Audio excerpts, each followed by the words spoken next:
автоматически в базу и в базу КПСУ попадает. То есть штраф, никто не может его убрать. Мы ездим, он автоматически фиксирует нарушение и автоматически базу сразу скидывает.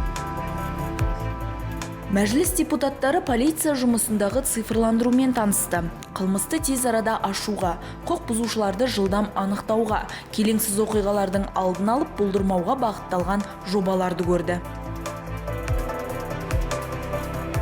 Елордалық жедел басқару орталығында қонақтар қаладағы бейнебақылау камераларының қалай жұмыс істейтінін, 102 операторларының қызметін тамашалады.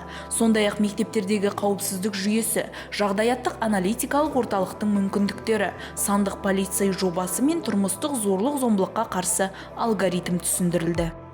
Жер бетінде қанша мемлекет болатын болса, бірде-бір мемлекет полициясыз болмайды.